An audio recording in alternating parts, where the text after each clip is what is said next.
भारतीय जनता पक्षाचं अंगवस्त्र आहे. मी मागेही बोललो होतो. त्यांच्या पक्षाचे प्रमुख अमित शहा आहेत. त्याच्यामुळे अमित शहाकडे जाऊन ते मागणी करू शकतात. पण देवेंद्र फडणवीस ऐकतील असं मला वाटत नाही. माझी जी काय माहिती आहे त्यानुसार त्याने आपले नगरसेवक शिंद्यांनी हे मुंबईतल्या ताज लँडसँड हॉटेलमध्ये बंद करून ठेवले. ज्यांनी शिवसेनेचे आमदार फोडले स्वतःचे, त्यांना स्वतःच्या नगरसेवकांची भीती वाटावी याचं मला आश्चर्य वाटतंय. आणि आमदार घेऊन ते महाराष्ट्रात नव्हते राहिले, ते सुरतला गेले होते सुरक्षित ठिकाणी. त्यांनी नगरसेवक सुद्धा सुरतला किंवा अहमदाबादला न्यायला पाहिजे होते. आमदारांना सुरतला नेलं आणि नगरसेवकांना इथे कोंडून ठेवलं. कारण त्यांच्यासाठी सुरक्षित जागा ही सुरत हीच आहे, जिथे भारतीय जनता पक्षाचं त्यांना देवेंद्र फडणवीस यांच्या राजवटीची सुद्धा भीती वाटते. याचा अर्थ असा आहे की स्वतःच्या राज्यात जिथे ते डेप्युटी CM आहेत, जिथे मुख्यमंत्री भारतीय जनता पक्षाचे आहेत, गृहमंत्री ज्यांच्याकडे भाजपकडे आहे, तरीही एकनाथ शिंदे यांना आपले नगरसेवक फोडले जातील, पळवले जातील, अपहरण केलं जाईल अशी भीती वाटत असेल तर ही महाराष्ट्राच्या राजकारणाची फार मोठी हास्य जत्रा आहे. तुम्ही किती काळ कोंडून ठेवणार हा माझा प्रश्न आहे. तुम्ही किती काळ कोंडून ठेवणार? जे नगरसेवक तुमचे आहेत ते मूळचे शिवसेनेचेच आहेत आणि त्यांना सुद्धा मनामध्ये आमच्यापर्यंत जे संदेश येत आहेत त्यांच्या मनामध्ये सुद्धा मराठी अस्मितेची ज्योत किंवा मशाल ही धगधगते आहे. भारतीय जनता पक्षाचा महापौर होऊ द्यायचा नाही हे जवळजवळ सगळ्यांनी ठरवलेलं आहे. ठीक आहे, बघू ना काय होतंय ते. रावसाहेब, आताच आपण म्हटलं की जे गेलेले आहेत त्यांच्या मनातही ती धगधग आहे. त्याचाच असा संकेत येत आहेत का की जसं आपण कालही म्हणालेलं होतं की अजित पवारांच्या बाबतीत त्यांची घरवापसी होते, त्यावर तुम्ही सकारात्मकता दाखवली होती. आता हे जे तुम्ही विधान केलंय की जे शिवसेनेतनं गेलेले होते त्यांच्या मनातही धगधग आहे, याच्यातले घरवापसी होणार का? नगरसेवक जे आहेत सगळे जे निवडून आलेले आहेत त्यातले बरेचसे नवीन चेहरे आहेत. ते मूळचे शिवसैनिकच आहेत. ते मूळचे शिवसैनिकच आहेत. आणि जो शिवसैनिक असतो त्याच्या मनामध्ये मुंबईच्या संदर्भात एक वेगळी भावना आहे. त्याच्यामुळे भारतीय जनता पक्षाचा महापौर होऊ देऊ नये असं एक सगळ्यांच्या मनामध्ये एक विचार आहे, असं आमच्या लक्षात आलेलं आहे. आणि जरी तुम्ही किती कोंडून ठेवलं तरी इतकी साधनं असतात संपर्काची, दळणवळणाची, संदेश देण्याची, त्यानुसार संदेश येतच असतात. त्यांची घरवापसी झाली तर तुमची सत्ता स्थापना होऊ शकते. बघा, काल माननीय शिवसेना पक्षप्रमुख उद्धव ठाकरे यांनी सांगितलं की मुंबईचा महापौर शिवसेनेचा किंवा ठाकरे बंधूंचा व्हावा यापेक्षा भाजपचा होऊ नये ही सगळ्यांची भावना आहे. आणि देवाची इच्छा असेल तर शिवसेनेचा महापौर बसू शकतो. काल मी सकाळी राज ठाकरे साहेबांची भेट घेतली. काल उद्धव साहेब आणि राज साहेब यांच्यात पण दूरध्वनीवर चर्चा झाली. अनेकांशी चर्चा सुरू आहे. आम्ही सध्या तटस्थपणे या सगळ्या हालचालीकडे पाहत आहोत, पण पडद्यामागे बऱ्याच गोष्टी घडत आहेत. नाही, पण राऊतसाहेब, उद्धव ठाकरेंचं जे विधान होतं की देवाची इच्छा असेल तर आपला महापौर होऊ शकेल, शिवसेना उद्धव बाळासाहेब ठाकरे पक्षाचा अजूनही महापौर पदावरचा दावा नाही, दावा म्हणण्यापेक्षा बघा, एक लक्षात घ्या, दावा म्हणण्यापेक्षा जे आकडे आहेत ते आकडे जवळजवळ समसमान आहेत ना. 4चा फरक आहे. 4चा एवढा मोठा आंतरराष्ट्रीय पक्ष, जगातला सगळ्यात मोठा पक्ष, ज्याने महाराष्ट्रातला सगळ्यात मोठा पक्ष शिवसेना फोडून एक वेगळा गट निर्माण केला, प्रचंड ताकद, प्रचंड पैसा, सत्ता याचा वापर करून पण त्यांना फक्त 4चंच बहुमत मिळालं आहे. आणि मी तुम्हाला एक ऐतिहासिक सत्य सांगतो, तुमचं बहुमत किती मोठं असू द्या किंवा छोटं असू द्या, बहुमत हे चंचल असतं, हे लक्षात घ्या. बहुमत हे चंचल असतं, पाऱ्यासारखं. ते इथून तिथे तिथून ते कधी सरकू शकतं.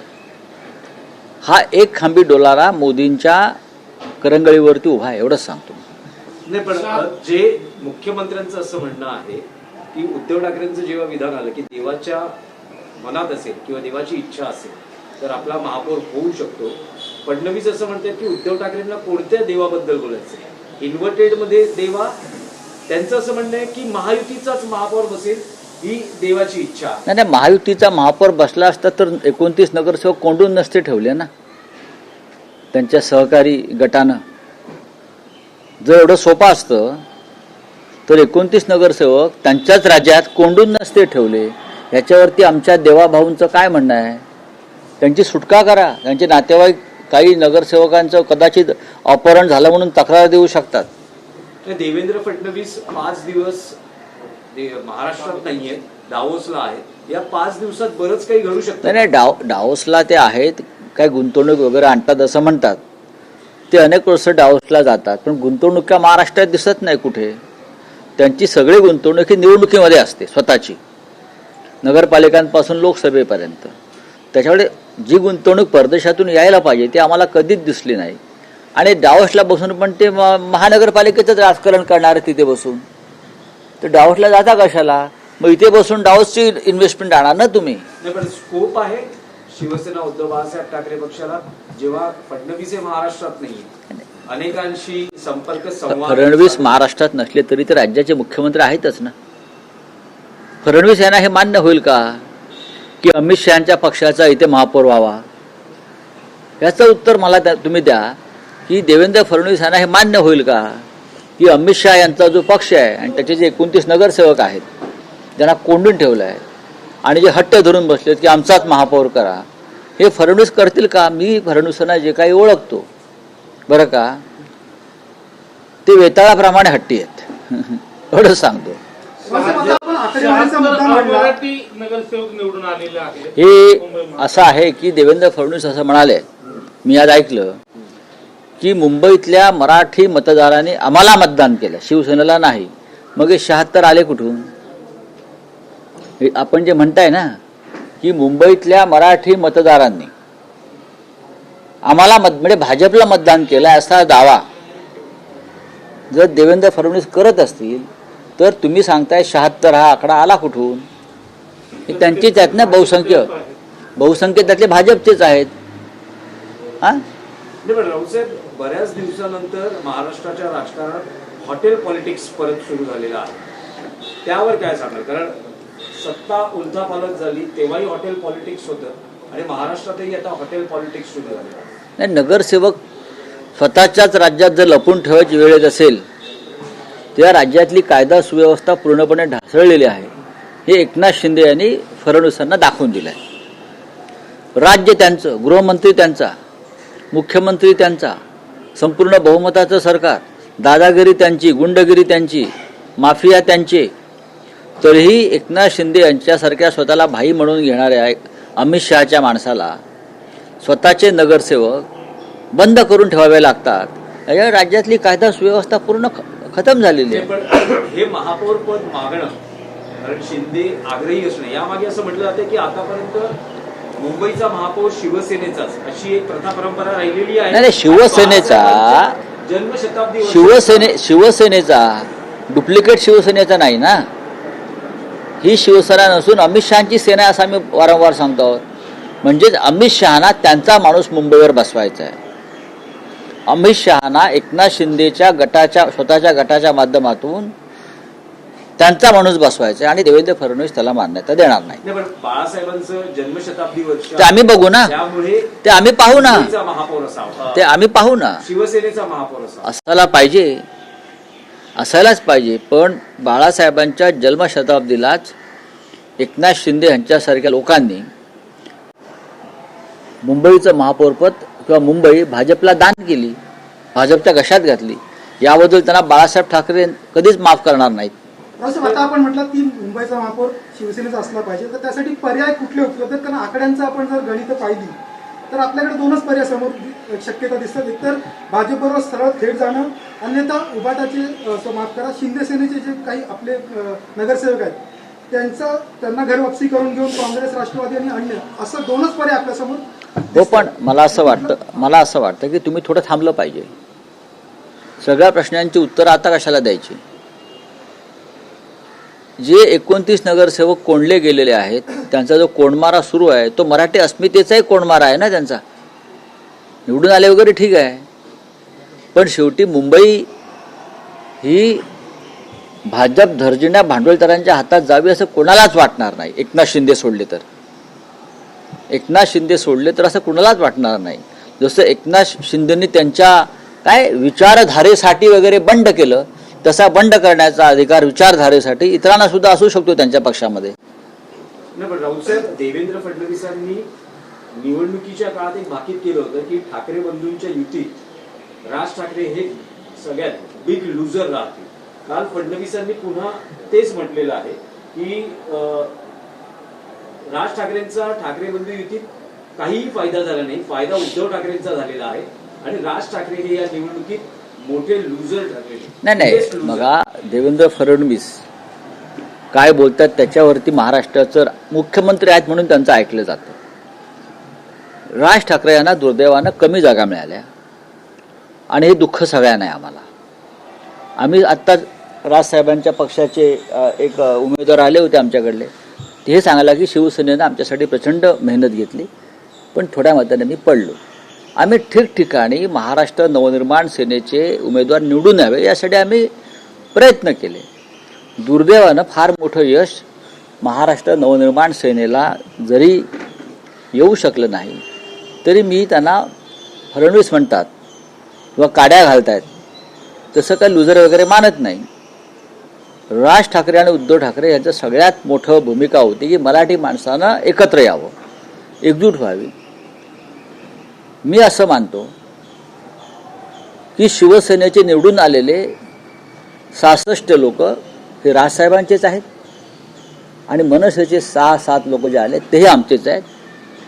याला जेव्हा आम्ही प्रीतिसंगम म्हणतो तेव्हा या प्रीतिसंगमाची भीती त्यांना वाटते.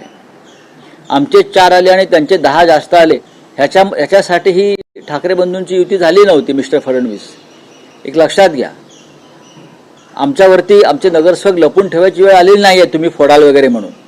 आम्ही ठाम आहोत, तुमचेच लोक लपवले जात आहेत. लुजर वगैरे कोणी नाही, आम्ही विनर आहोत, आम्ही गेनर आहोत. ठाकरे बंधू अशी युती आहे, स्वतंत्र कोणी नाही. जे टाटा होतं त्याच्यामध्ये मतपोडे किंवा विभाजनामुळं किंवा बंडखोरीमुळं 32 तुमच्या सीट्स पडलेल्या आहेत. नाही, काँग्रेस स्वतंत्र उभी राहिल्यामुळे काही ठिकाणी हा प्रकार झालेला आहे. आता त्याला काय आम्ही करू शकतो? काँग्रेस हा एक खूप मोठा भारतीय जनता पक्षाप्रमाणे राष्ट्रीय पक्ष आहे. त्यांनी तो निर्णय घेतला आणि त्याचा फायदा भारतीय जनता पक्षाला झाला असं एकंदरीत दिसतं आहे. पण तरीही काँग्रेसला 25 पेक्षा जास्त जागा महानगरपालिकेत मिळाल्या, त्याबद्दल आम्ही त्यांचं अभिनंदन करतो. आणि उद्याच्या वाटचालीमध्ये हे सर्व नगरसेवक जे आहेत हे आमच्याबरोबरच राहणार आहेत. पण राऊत साहेब, काँग्रेस अंतर्गतही पडसाद उमटता आहे. भाई जगतापांनी जे विधान केलं की मुंबई अध्यक्षांनी जबाबदारी स्वीकारून राजीनामा द्यावा, त्यावर त्यांना शोकॉज नोटीस इश्यू करण्यात आली. मी त्यांच्या पक्षाविषयी बोलणार नाही. मुंबई अध्यक्ष असतील म्हणजे वर्षा गायकवाड, अस्लम शेख ही मंडळी महाविकास आघाडी असू नये, काँग्रेसने स्वतंत्र लढावं यासाठी आग्रही होती. तुम्हाला असं वाटतं का जर काँग्रेस सोबत असतील तर आणखी काही चांगले निकाल? काही आता या क्षणी त्याचं विश्लेषण करता येणार नाही, पण काँग्रेसला मोठ्या प्रमाणात यश मिळालेलं आहे, ते नाकारता येत नाही. काँग्रेसला 25 पेक्षा जास्त जागा मुंबईत मिळाल्या आहेत. साधारण मुंबईतली 30 टनची ताकद कायम राहिलेली आहे याआधीसुद्धा, आणि जवळजवळ तेवढ्या जागा त्यांनी मिळवल्यात. त्याच्यामुळे यश अपयशाचं विश्लेषण करण्यापेक्षा ज्या जागा त्यांच्या जिंकून आलेल्या आहेत त्या भारतीय जनता पक्षाच्या विरोधातल्या पुढल्या लढाईमध्ये आमच्याबरोबर राहतील. फडणवीसांनी विधान केलंय, फडणवीस म्हणतात की निवडणुका संपल्या, आता कोणीही शत्रू नाही, विकासासाठी जो सोबत येत असेल त्याला सोबत घेऊ. त्याआधी कोंडलेले नगरसेवक जे आहेत विकासासाठी त्यांना बाहेर काढा. तुमच्याच पक्षाचे, तुमच्या अमित शहांच्या पक्षाचे काय 25 नगरसेवक जे कोंडून ठेवलेले आहेत ताज लँडसर्ड नावाच्या हॉटेलमध्ये बंद करून आणि बाहेर चौकी पहारे बसवलेले आहेत खाजगी, त्यांना आधी बाहेर काढा अशी माझी त्यांना विनंती आहे. त्यांना मोकळं करा, त्यांना मोकळा श्वास घेऊ द्या या मुंबईमध्ये स्वतःच्या. राज्याचे मुख्यमंत्री म्हणून तुम्ही ताबडतोब पोलीस आयुक्तांना आदेश द्या बरं का. नाहीतर आज मी तिथे ताज लँडसर्डमध्ये आम्ही जेवायला चाललेलो आहोत, तर आमच्यावर संशय घ्यायचे काहीतरी. असं भाजपने लोकांनी पत्र लिहिलं. तुम्ही नक्की जातात ताजलँड साईडला, खरंच जाणार आहात? बघा की का जाऊ नये, नाही जायला काही तिकडे नाही, पण जाणार आहात? जाणार आहोत आम्ही. कोण कोण नाही जाऊ ना, आम्ही सगळेच जाणार तिकडे. कोण कोण बघा ना त्याच्यामुळे उगाच आमच्यावर संशय घेतला जाईल काहीतरी. मला कालच जायचं होतं, म्हटलं अरे बापरे, इथे तर कैदखाना केला, एरवडा जेल केली आहे तिथे. उद्धव ठाकरे जाऊ शकतात. तुम्ही एकटेच जातात की सगळे एकत्रित जातात? पहा चला बोलूया. की महापालिका निवडणुकांमध्ये दोन्ही पवारांच्या पक्षाची कामगिरी चांगली झालेली नाही. आता जिल्हा परिषदेसाठी दोन्ही पवार पुन्हा एकत्र येत आहेत, येऊ द्या ना. भेटीगाठी सुरू झालेल्या आहेत. काल अजित अजित पवारांनी भारतीय जनता पक्षाची सात संगत सोडल्याशिवाय ह्या युतीला काही अर्थ नाही. पुण्यात त्यांना लोकांनी यासाठी नाकारलं की त्यांचा 2 दगडावर पाय आहे. ते सत्तेमध्ये सुद्धा आहेत आणि सत्तेच्या विरुद्ध, त्याच सत्तेच्या विरुद्ध लाखोल्या वाहत आहेत. तुम्ही महायुतीमध्ये सुद्धा आहात आणि महाविकास आघाडीशी युती करताय, हा काय प्रकार आहे? त्याच्यामुळे ही दोहरी नीती जी आहे, हे डबल स्टँडर्ड जे आहे, ते पुणे आणि पिंपरी चिंचवडच्या लोकांनी नाकारलं. बोला हिंदी में क्या है, हिंदी में क्या है, कौन सा पॉलिटिक्स? बात ऐसी है, महाराष्ट्र में सरकार फडणवीस और शिंदे जी की है, राइट. लॉ एंड ऑर्डर का सवाल है ये. अगर राज्य के मुख्यमंत्री देवेंद्र फडणवीस है, बीजेपी का शासन है, उसमें शिंदे भी है, और जो नगर सेवक कॉर्पोरेटर चुनकर आए हैं अभी उनके अलायंस के, उनको कोई किडनैप करेगा, उनको तोड़ेगा फोड़ेगा, इसलिए एक ताज होटल में उनको बंदी बनाकर रखा है. वो ताज होटल का एरोडा जेल या ऑर्थोरोड जेल बना दिया है एकनाथ शिंदे ने.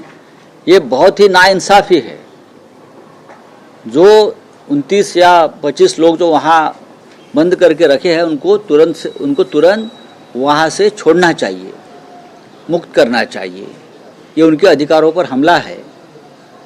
मुख्यमंत्री ने आदेश देना चाहिए पुलिस आयुक्त को कि वो जो कैद खाना बना है ताज होटल में, वो जाकर ताला तोड़ दो और जो डर के मारे जो 29 लोग वहाँ बंद करके रखे हैं उनको छोड़ दो. में बीजेपी साथ में नहीं जा रही है वहाँ पर? मुझे मालूम नहीं, बीजेपी बोलती है लेकिन जाएगी. नहीं, हमको वहाँ कुछ दोस्तों को जाना है, लेकिन हम जाएंगे और वहाँ गड़बड़ हो जाएगी, फिर भी हम जाएंगे. लोग संपर्क में है आज भी? संपर्क में तो ऐसे बहुत से लोग हैं. कौन चाहता है यहाँ बीजेपी का मेयर बने? एकनाथ शिंदे भी तो नहीं चाहते ना. सर, शताब्दी का आंकड़ा सामने आ रहा है. 65, 29 और 6 ऐसे 100 आंकड़े दिखाई दे रहे हैं. आने वाले वक्त में आप महायुति के साथ जाओगे क्या?